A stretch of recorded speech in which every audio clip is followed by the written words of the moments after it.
Yesus gaachana koo iddoo baqannaa koo guyyaa rakkoo situ narraa qoleetti yaadanu ati naaf gaariidha hin miidhamu gargaarsa koo Yesus gargaarsa koo guyyaa rakkinaatti iddoo baqaa koo guyyaa rakkinaatti iddoo baqaa koo guyyaa rakkinaatti iddoo baqaa koo guyyaa rakkinaatti iddoo baqaa koo guyyaa rakkinaatti iddoo baqaa koo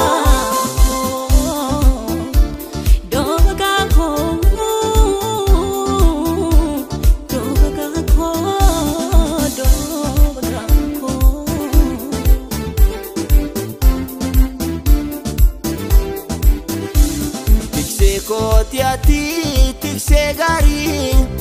jaalallat naaf qabduun qaabu daarii mana keetiin ba'uu aan bara koo situ anaaf ta'ee gaaddisa koo tiksee kooti ati tiksee gaarii jaalallat naaf qabduun qaabu daarii mana keetiin ba'uu aan bara koo situ anaaf ta'ee gaaddisa koo gargaarsa koo Yesus gargaarsa koo guyyaa rakkinaatti iddoo baqaa koo guyyaa rakkinaatti iddoo baqaa koo guyyaa rakkinaatti iddoo baqaa koo guyyaa rakkinaatti iddoo baqaa koo guyyaa rakkinaatti iddoo baqaa koo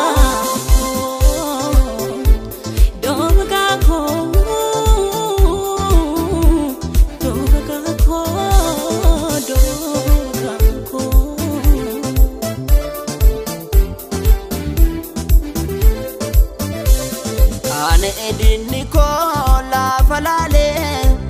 sinna wajjin jira aannan oolee gurmuun diinota koo na mormanii gargaarsa maqaa kee nooleranii ane edinni koo laafa laalee sinna wajjin jira aannan oolee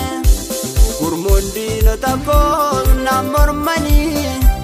gargaarsa maqaa kee nooleranii gargaarsa koo Yesus gargaarsa koo guyyaa rakkinaatti iddoo baqaa koo guyyaa rakkinaatti iddoo baqaa koo guyyaa rakkinaatti iddoo baqaa koo guyyaa rakkinaatti iddoo baqaa koo guyyaa rakkinaatti iddoo baqaa koo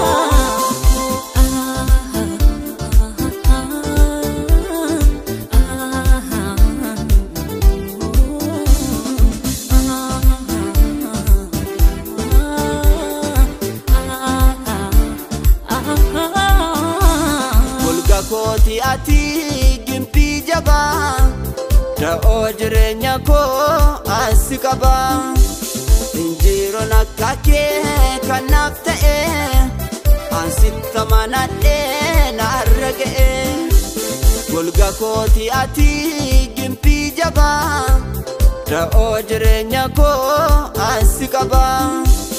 injiroon akka kee kanaaf ta'ee ansitta manadhee naarra ga'ee gargaarsa koo Yesus gargaarsa koo guyyaa rakkinaatti iddoo baqaa koo guyyaa rakkinaatti iddoo baqaa koo guyyaa rakkinaatti